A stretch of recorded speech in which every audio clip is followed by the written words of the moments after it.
রাজ্যে অনেক ফসল ফলিছে, কিন্তু কোনো কেউ ফসল দিচ্ছে না।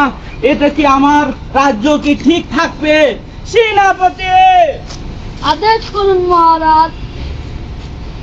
আমার রাজ্যে তো অনেক ফসল ফলিছে, তাই ফসলের কোনো খাজনা পাতি আসতেছে না কেন? তুমি আমাকে বলো।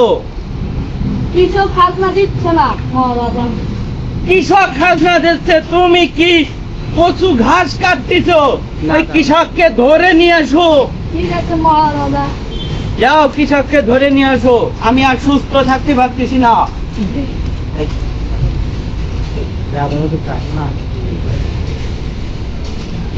যাবো না, নিয়ে এসেছি। এই, এই যে কৃষক, এটা দাও। তুমি খাজনা দিচ্ছ না কেন? যাবে না, এবার যে ফসল করছি যাবে না, ফসল মোটামুটি ভালো হচ্ছে যাবে না, কিন্তু কেউ খাচ্ছে না যাবে না। কেন খাচ্ছে না? এত ফসল, মানুষ না খেয়ে মরে যাওয়ার কায়দা। আর এত ফসল হয়েছে, তবু মানুষ কেন খাচ্ছে না? যাবে না, এটা তো বুঝতেছি না, যাবে না, কিন্তু ফসল এবার ভরপুর ফসল হচ্ছে যাবে না, হ্যাঁ। কিন্তু কেউ খাচ্ছে না যাবে না, সবাই খালি গোস মাছ খাচ্ছে যাবে না, কিন্তু সবজি কেউ খাচ্ছে না। কিরে, আমার সবজির কি এত অপমান? যাবে না, তাহলে তুমি খাজনা দিচ্ছ না, এতে কি আমার রাজ্য থাকবে?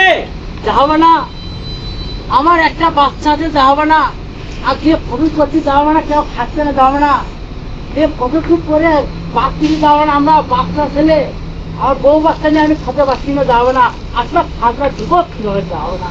তুমি তাহলে খাজনা না দিলে রাজ্যের অসম্মান হবে। তাহলে একে সেনাপতি, তুমি একে কারাগারে বন্দি করো।